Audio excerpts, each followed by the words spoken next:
Tonight on Best Kept Secrets, confidential stories from the top secret files of the Pentagon. A nuclear bomb is lost off the East Coast. Could it suddenly wipe out an entire city? This bomb is still capable of a nuclear explosion. This bomb is live. Plus, earth-shattering skyquakes rattle Los Angeles. Are they being caused by a top-secret spy plane? There are supersonic aircraft operating whose existence is not being acknowledged by the authorities. And the government's classified doomsday plan revealed. The politicians will be safe, but what about your family? There are highly elaborate plans for the uppermost levels of the government, and none for us. You're on your own. Plus, new secret weapons for the 21st century soldier. Because the technology is, in fact, a multiplier of their capability. All tonight on Best Kept Secrets.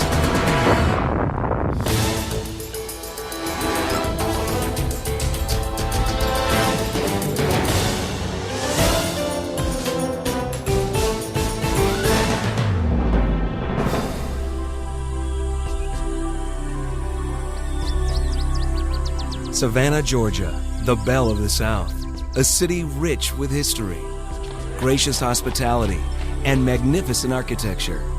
But could all of this be wiped out in a flash? The answer may be yes. A nuclear bomb lies buried somewhere in the nearby Wasa Sound. There's no way to tell how dangerous it is because the government can't find it, and it's not an isolated incident. In fact, there are as many as 7 nuclear bombs that are classified as irretrievably lost in the United States, according to military historian Doug Keeney. The United States has actually lost quite a few nuclear bombs. I think the most contemporary numbers is perhaps 11 nuclear bombs worldwide, but the vast majority of them are in the United States. The military uses the code words broken arrows to refer to the lost bombs, and they've been a carefully guarded secret for more than 40 years. That's because most of the weapons were lost during top-secret missions that took place right here in the United States. Our search for the truth begins in Goldsboro, North Carolina, January 24th, 1961. A B-52 bomber carrying 2 thermonuclear hydrogen bombs is refueling in midair when suddenly there's trouble. A tear in the right wing is spotted. The pilot's got to act fast. As the plane prepares for an emergency landing, the wing rips from the fuselage. Oh my God! Plane's on fire! Oh, we gotta get out of here! Please, someone help us! The plane explodes in midair and crashes into a cotton field near Goldsboro. Several crew members are killed, but miraculously, neither nuclear bomb detonates. A team of military investigators rushes in to retrieve the weapons. 1 bomb is found, but the other has vanished into the soft, muddy earth. The government very deliberately kept many of these accidents secret, both at the time and even to the present day. Goldsboro is littered with secrets that the government wants to maintain. The Goldsboro incident happened at the height of the Cold War, a time when Americans lived in constant fear of a Russian nuclear attack. But they were unaware that their own Air Force was secretly flying live nuclear weapons right over their heads. They were flying simulated combat missions over our homes, over our churches, over our houses, over our neighborhoods, oftentimes with nuclear bombs. The attacks were generally carried out overnight. You're sleeping safe in your bed, and we're practicing wiping out the world. Nuclear arms expert Stephen Schwartz says the military used these secret missions to teach bombardiers how to arm and deploy nuclear weapons during combat. Back in the 1950s, when we were first getting into this, the Strategic Air Command wanted to make sure that we could actually carry out an attack, which means that you have to practice and pretend like you're actually going to attack somebody, because the last thing that the military wants is to have somebody in a plane or a missile silo somewhere saying, gee, is this really a good idea? But Schwartz questions the safety of flying armed nuclear weapons over U.S. soil. Stand by to release. Ready now. Bombs away. There was no reason why defending this country required us to subject the citizens of this country to accidental nuclear attack. The military gave up its search for the Goldsboro bomb years ago, claiming that the steel capsule of nuclear material had sunk so deep into the ground that it no longer posed a threat. But Doug Keeney says the most horrifying secret buried in Goldsboro is how close the bomb came to detonating. Top secret documents reveal that the weapon nearly exploded as it plummeted to Earth. The bomb involved in the Goldsboro crash came closer than any bomb ever to exploding. There are 6 fail-safe gates in any thermonuclear bomb, and when they finally analyzed the bombs that they did recover, they found, much to their horror, that 5 of these fail-safe gates have activated. But for one fail-safe gate, Goldsboro, North Carolina wouldn't be here today. Goldsboro was a close call, but Keeney and other experts agree that the most controversial case involving a broken arrow occurred in Savannah, Georgia. February 8, 1958. A B-47 armed with a nuclear bomb has just completed a nighttime training mission. The pilot of the bomber, Howard Richardson, is about to head back to base with his crew. All of a sudden we felt a jolt, and it was really a jolt. Co-pilot and I just immediately knew something. We knew it must have been a mid-air collision because nothing could have jolted us that much. And we looked out and there's a fireball on our right wing. Richardson's B-47 has accidentally been clipped by another plane, a U.S. fighter jet. His number 6 engine is dangling from the wing. Richardson knows the only way to safely land his plane is to drop the nearly 8,000-pound hydrogen bomb. And the first priority was the safety of the crew. So I decided we just gonna get 7,600 pounds lighter all of a sudden. Richardson has been told by his superiors that the bomb is unarmed, so he decides to release the weapon over what he thinks is open sea. But it accidentally lands in the nearby Wasa Sound. And recently declassified documents reveal another secret. The bomb may have been armed after all.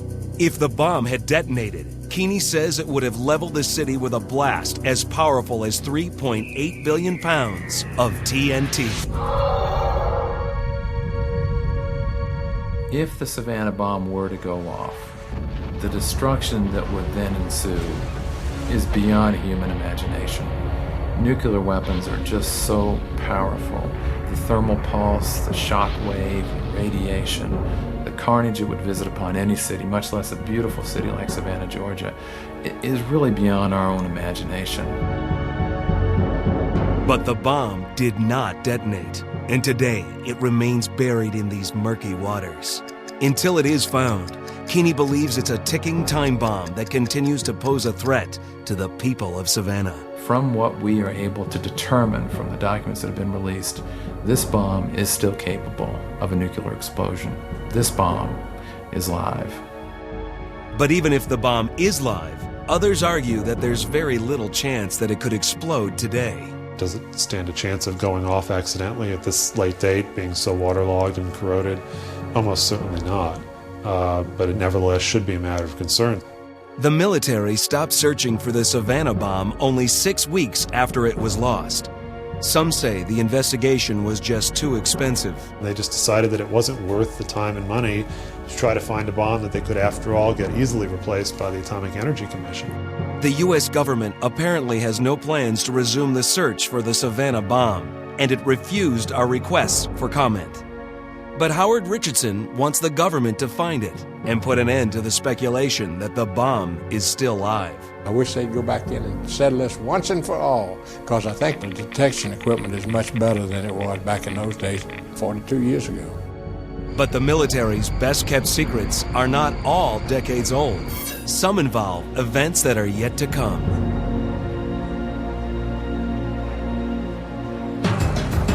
In the war of the future, the United States will not only be attacked with planes, bombs, and bullets, but also with an invisible lethal weapon, digital data that will come directly through our phone lines. When an enemy hacks into our computer systems, financial institutions will suddenly collapse. 911 emergency calls will go unanswered. Air traffic control systems will break down, stranding airplanes in the sky. And city by city, the nation's electronic infrastructure will crumble. Could it happen? Incredibly, the answer is yes.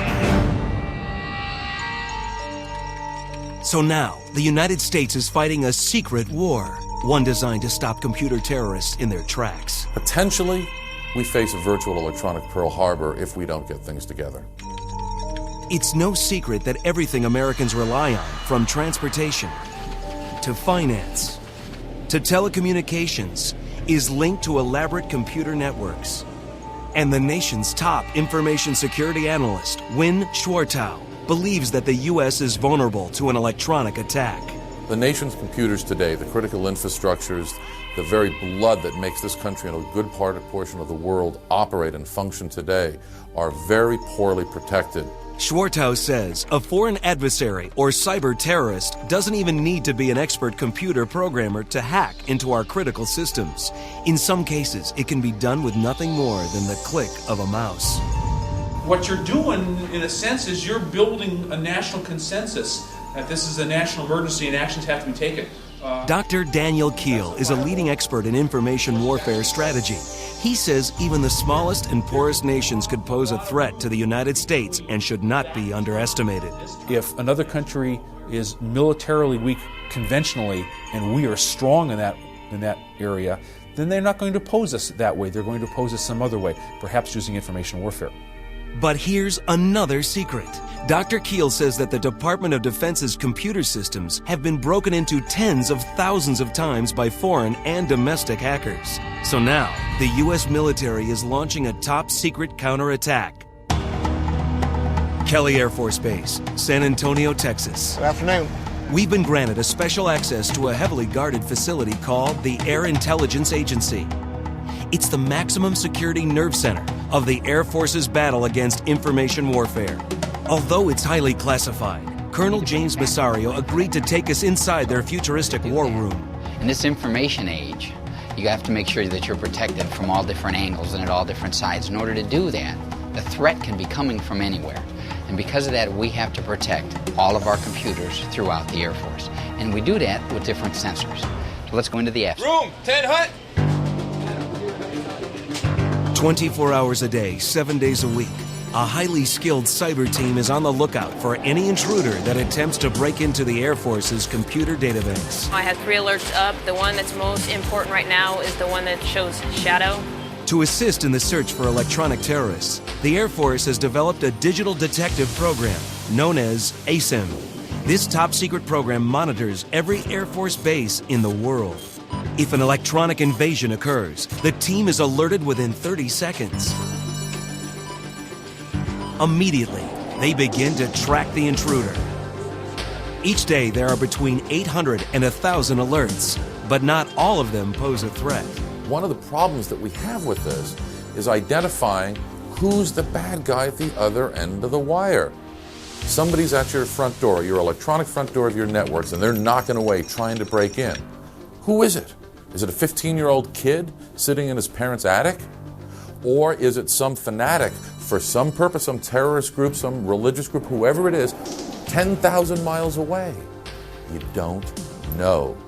Any hacker that attempts to break into the system will learn the hard way about the Air Force's secret defense program. They will be immediately shut down. We're not playing games in any way, shape, or form. We have to defend ourselves. The Air Force does that. We do it with fighters. We do it with bombers. At the same time, now we got to do it with computers. The military can't defend against every cyber terrorist, but experts agree that this secret war can be won through cooperation. The U.S. government needs leadership, first of all. We really need to get somebody up there who understands what this thing is all about, what the new national security paradigm is all about, and that the private sector and the government, we're all in this thing together, people. For now, Americans can only hope that the military's vigilant presence on the internet will serve as a deterrent to electronic invaders everywhere.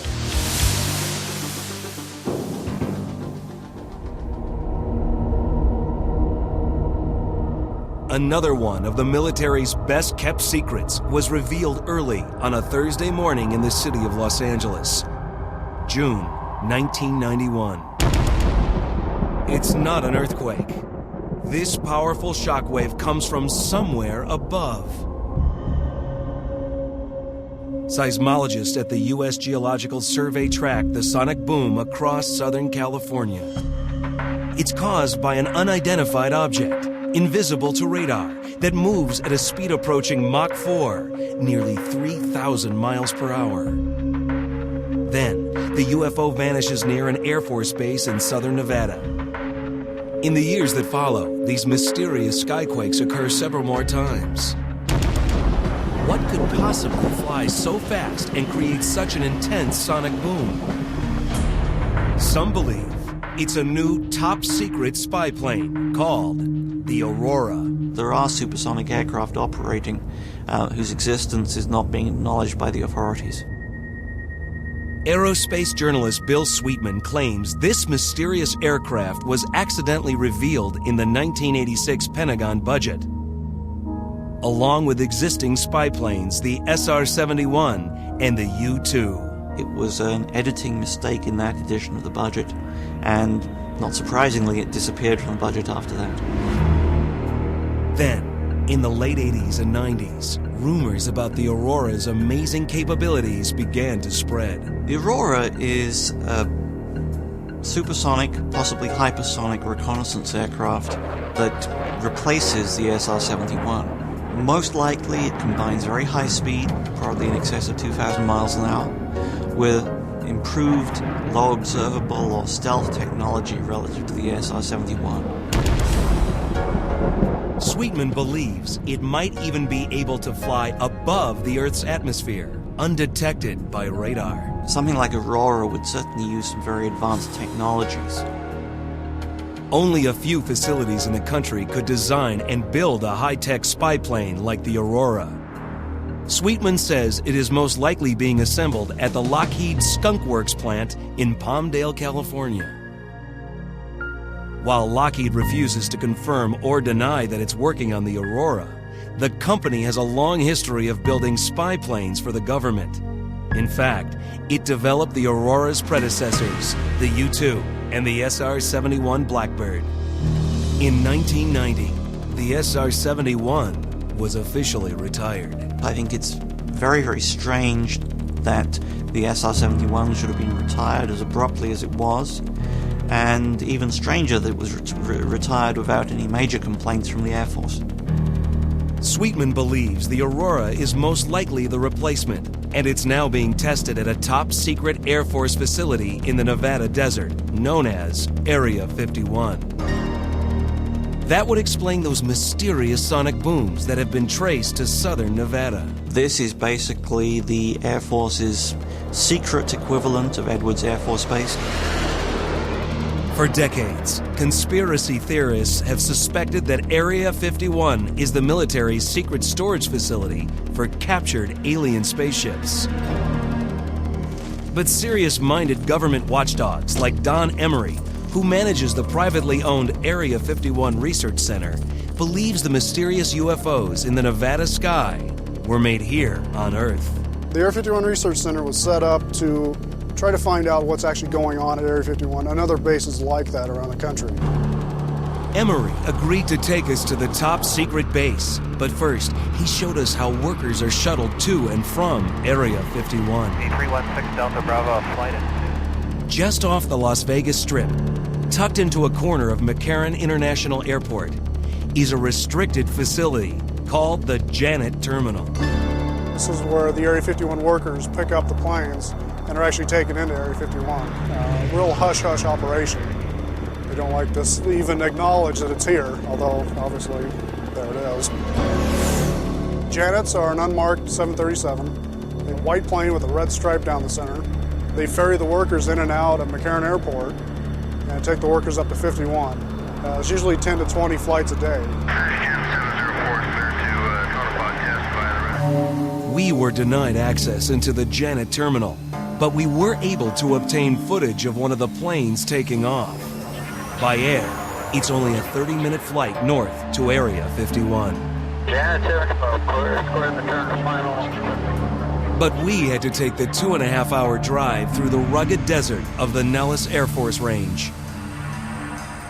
A tract of land the size of Switzerland, Nellis provides the wide-open spaces necessary for large-scale aerial maneuvers.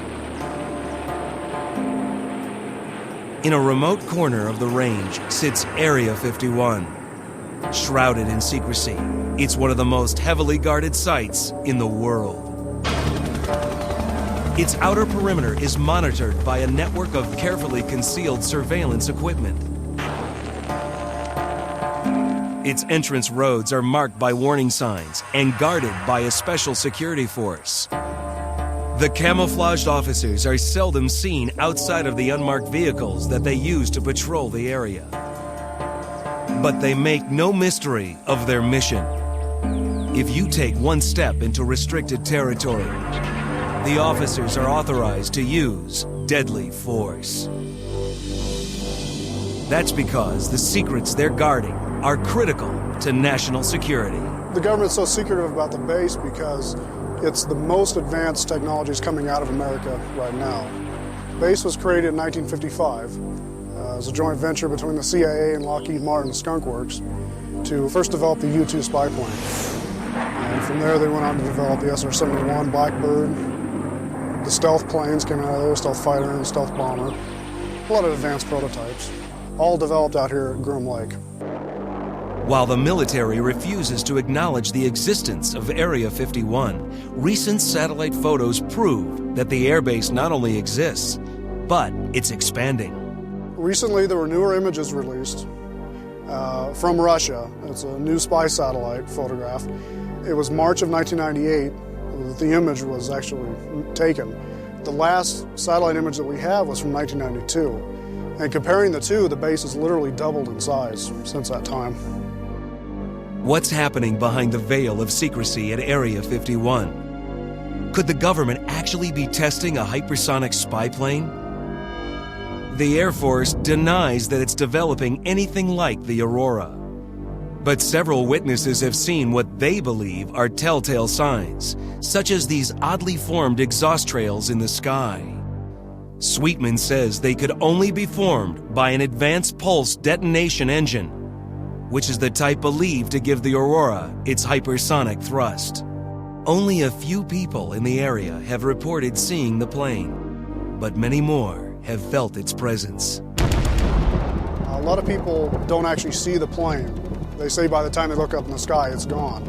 They say it sounds like the sky being ripped open. So deep, deep rumbling sound. Some say that this amateur videotape could be the most compelling visual evidence of the Aurora. It shows two unidentified black triangles in flight.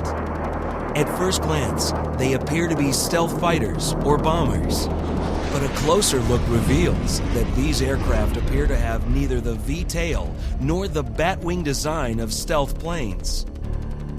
They more closely resemble one aeronautical expert's composite sketch of the Aurora. But others suggest that none of this evidence proves the existence of the top-secret spy plane. Skeptics argue that the military doesn't have the money or the technology to develop a plane with the Aurora's capabilities. So what is causing the sonic booms and the strange exhaust trails in the sky? The military believes that national security concerns far outweigh the public's need to know.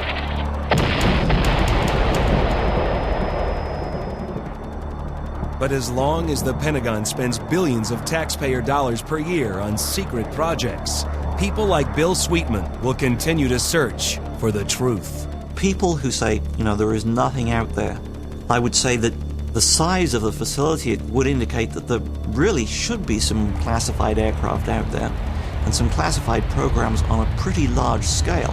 Otherwise, I think people have got some explaining to do about where all that money went.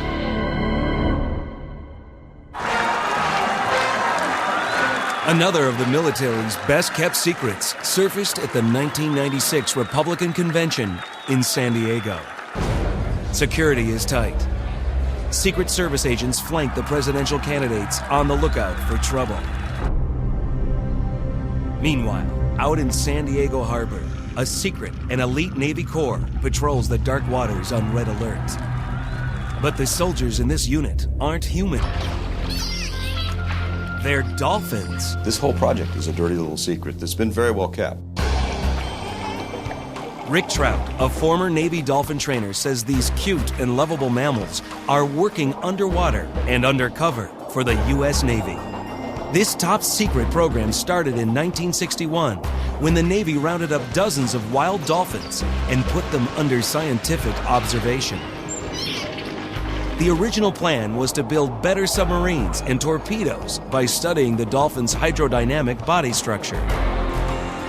But the Navy quickly realized that the dolphins have natural abilities that could be put to use in clandestine operations. The mammal is in his element, using tools that we just can't simulate with the same kind of accuracy. For instance, their sonar is amazing. We can't even get close. Gary Ham is a retired Navy chief who worked with the Navy's marine mammals for 8 years. He agreed to talk to us only on the condition that certain aspects of the program would stay confidential. Without getting too specific, there are some things that the mammals do, or the dolphins do, that are classified. According to Ham, the dolphins are trained to patrol harbors, identify enemy divers, and locate mines. Once they've positively ID'd that there is a mine down there, they retract the dolphins, get them in a safe area, and then put in the human counterpart to do the dirty work. He says that their natural sonar makes them extremely efficient hunters, even in deep, dark water. But how could these wild animals be taught to follow orders? Rick Trout trained Navy dolphins for 4 years at this top-secret facility near San Diego. This is as close as we could get because the Navy flatly denied repeated requests for access. So Rick agreed to show it to us from the water. We got close enough to see the holding pens and training boats. Trout pointed out the blue transport tents that are used to carry the dolphins between their pens and the open ocean. This facility right here houses probably 20 to 30 dolphins. The pens are low to the water, so it's difficult to see the animals. Trout wanted to show us more, but we were turned back by the facility's civilian patrol. Who are you guys with? You know your restricted waters? Even though the military refused to talk to us about their dolphin program, we were able to obtain this once classified Navy training video. It shows in detail how the animals are prepared for active duty. Watch that tail, This rare footage shot at the Navy's San Diego facility provides a close-up look at the dolphin training program. Good boy, Dick. Here, the animals are being hoisted out of the water and placed inside narrow transport containers. Then, they are airlifted to secret locations around the world and transferred onto Navy ships to begin their active duty. Trout says the training missions, which often take place under the cloak of darkness and last several hours, are exhausting for the dolphins. Marine scientist Dr. Naomi Rose is one of the few civilians who has been allowed inside the Navy's San Diego training area. And she didn't like what she saw. These dolphins are kept in 30-foot by 30-foot pens most of their lives. Dolphins who are used to swimming up to 100 miles a day. It's a very disturbing sight to see them being kept like domesticated animals when that is not what they are. Come in here for some loving. Yeah, there you go. She says that captivity and military training are so stressful for the dolphins that many of them try to escape.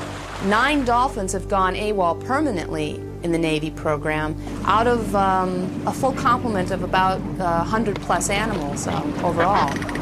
I think, human analogy, that would be an extremely high desertion rate. Dr. Rose says the dolphins that manage to escape stand very little chance of surviving in the wild, since they have been muzzled and forced to rely on their human superiors for food. I believe they make poor soldiers because they haven't volunteered. They're not fighting for their country, they're fighting for fish. They're fighting for the approbation of their trainers. Good girl. Yeah. Good girl. Dr. Rose also says the program may even shorten their lives. Dolphins live as long as 60 years in the wild, but according to these once classified documents, most Navy dolphins die before they are 20. But Rick Trout says the darkest secret of the Navy's Dolphin Project is the so-called Swimmer Nullification Program. A program in which, he claims, dolphins are trained to kill enemy divers by shooting them. The Navy Dolphin Swimmer Nullification Program utilized a weapon just like this one.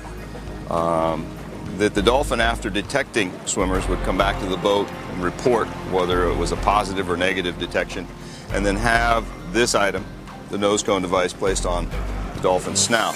The dolphin would proceed to the enemy diver, and on impact, a .45 bullet would be injected into the enemy diver.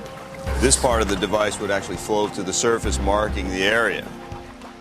While there's no documented evidence of dolphins using the nose cone device, there are reports that during the Vietnam War, at least 2 enemy divers were killed by lethal injections.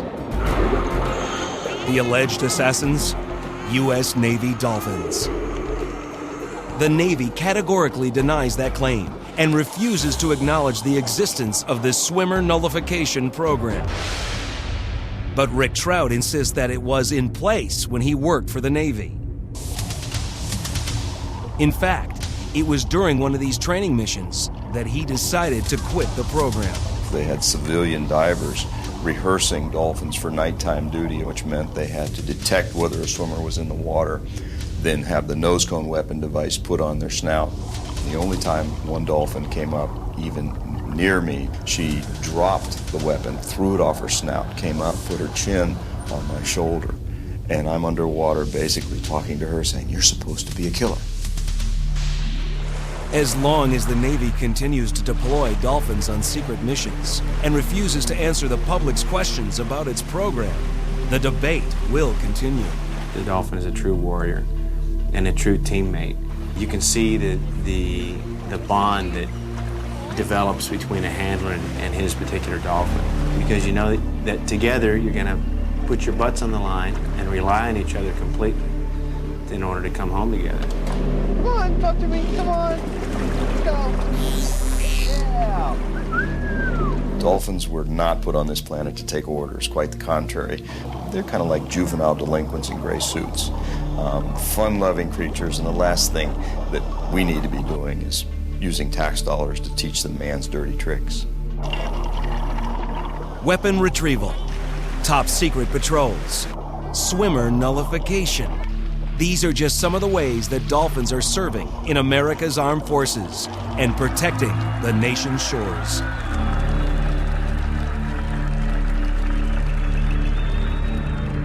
But what about human military personnel? What's being done to ensure their safety is also among the Pentagon's best-kept secrets.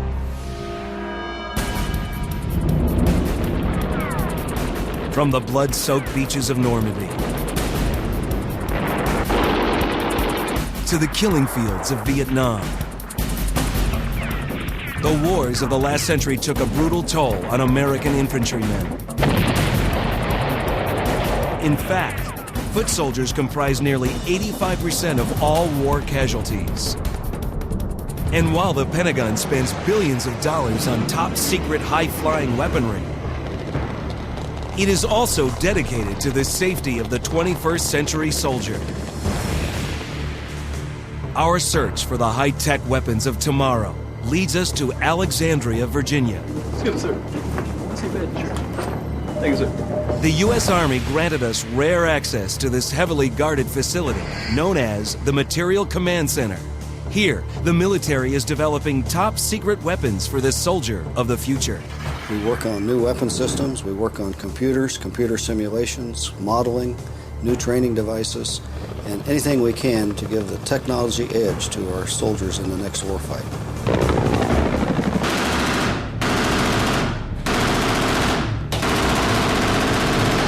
This particular Major General David Gust agreed to reveal some of these incredible new weapons. But national security remained his top priority. And there are certain technological developments that I can't talk about that are classified. One project the Major General was willing to talk about is called the Land Warrior, a high-tech system of electronic combat gear. The Land Warrior concept is a major program that we have designed in the Army to enhance the performance of the soldier by giving him new technologies. In effect, we had done so much with tanks and with helicopters, and we have to really consider the soldier as another weapons platform. We managed to obtain this military videotape, which offers a rare glimpse of the Land Warrior in action. Each soldier is outfitted with a high-power weapon, which includes a thermal sight, laser rangefinder, digital compass, and a video camera. It's all connected to a miniature computer that's secured to the soldier's back. Okay, let's look at this. That moves it. Okay, that's the mouse. Right. The readouts are channeled to a snap-down viewfinder mounted over the soldier's right eye. The video sight enables the soldier to target and fire at an enemy while remaining safely behind cover. We want him to have the ability, when he's fighting in urban terrain or in towns and cities, to be able to look around corners of buildings without exposing his entire body and especially his face and head. A tiny disc attached to the soldier's uniform actually transmits information to a global positioning satellite. Using his viewfinder display, each Land Warrior can call up a digital map that shows the position of his fellow soldiers. He can also receive commands from his squad leader. All of these techniques will be much greatly improved compared to using hand signals and shouting verbally on a very noisy battlefield. But there's even more to this complex system. Onboard video transmitters send a live TV picture to commanders outside the combat zone. Then, the commander transmits the team's orders. Now, these electronic soldiers are ready to enter a war zone and engage in combat.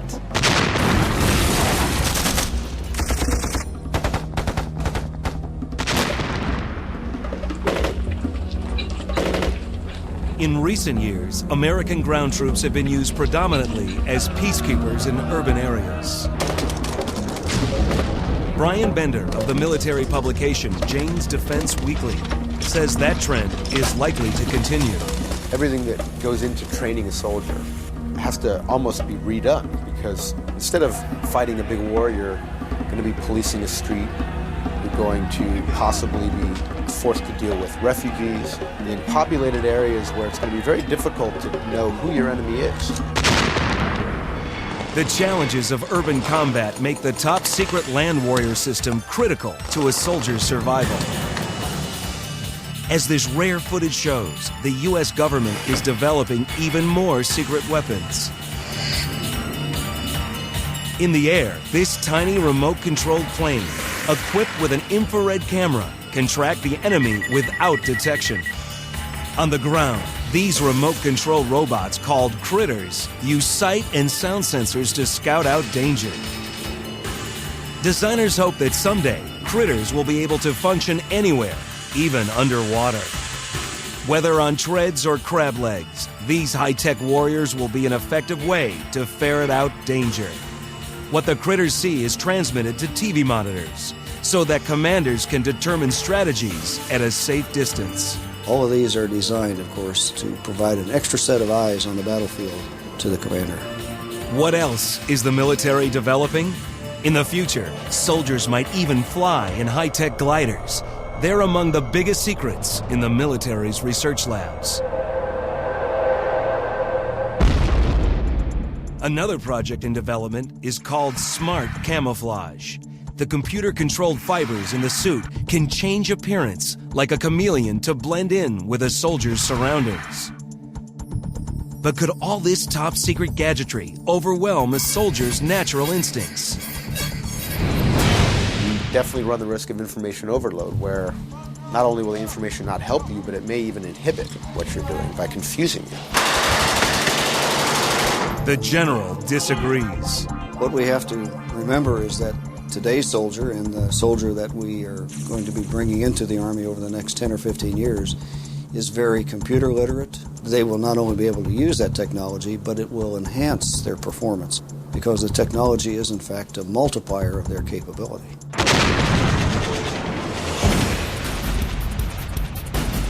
Military technology has come a long way since the brutal battlefields of the last century. The U.S. military is secretly revolutionizing warfare. Hopefully, making the high-tech battlefields of the future less bloody than those of the past.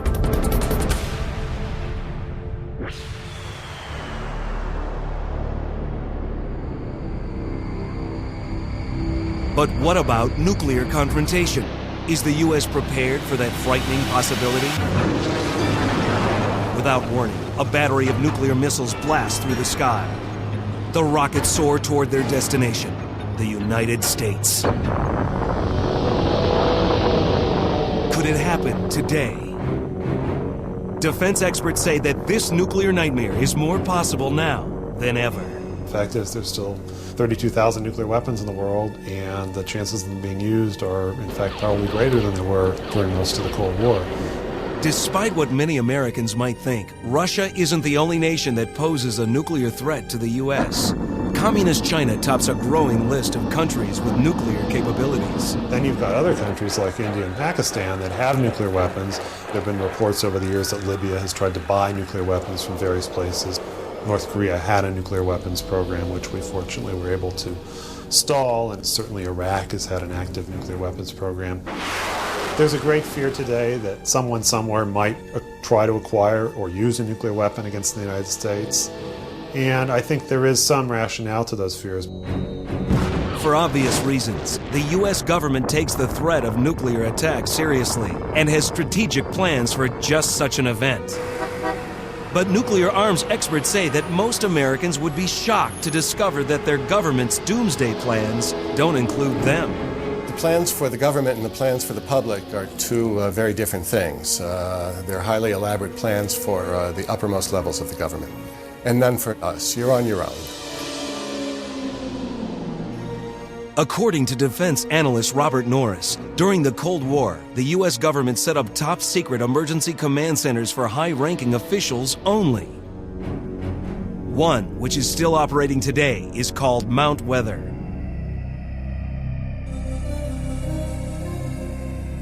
Even though we were denied access to this top-secret facility, our cameras were able to catch this distant glimpse. And these aerial photos reveal the astonishing size of the compound, which is spread out over 383 acres.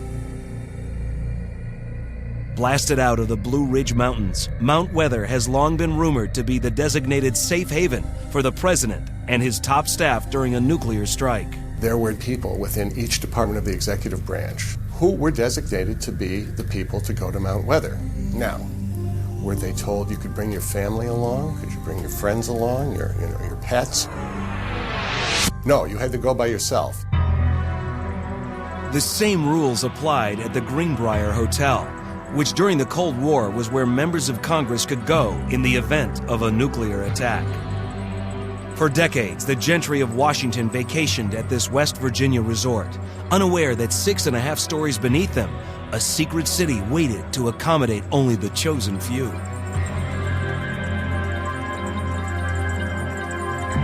Everybody in Congress had a little card, and they practiced, and if nuclear war came, they were supposed to be able to go there with a limited number of staff, not with their families, by the way.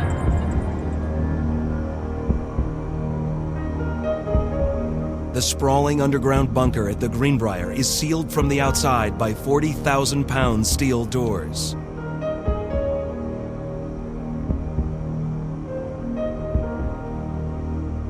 Inside, stark tunnels lead to a top-secret community that includes decontamination showers for washing away radioactivity, congressional bedrooms, barracks for staffers, a cafeteria, medical clinic, and separate chambers for the Senate and House.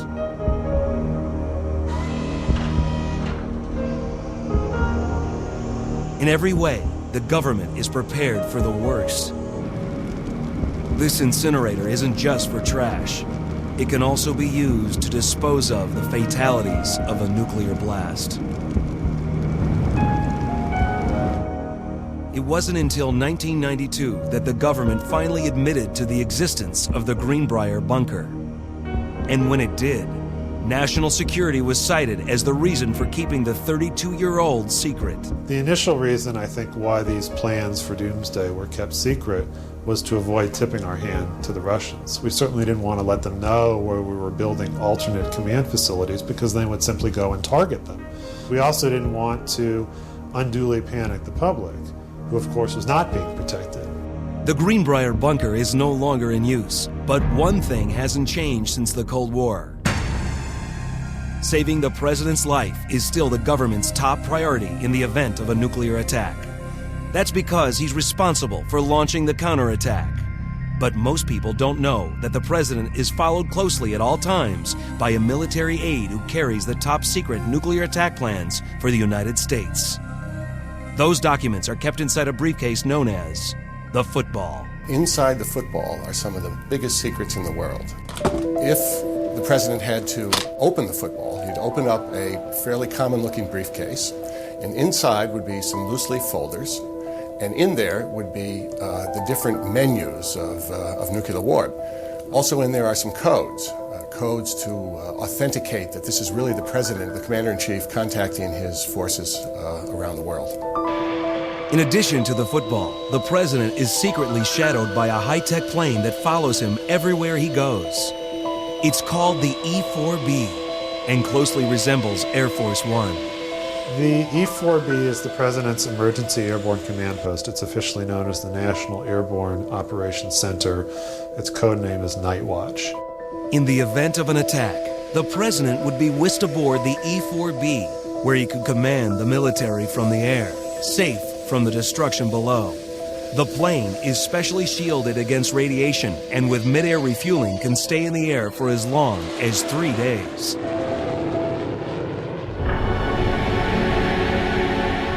But the government's ultimate secret war room is the NORAD Military Command Center inside Colorado's Cheyenne Mountain.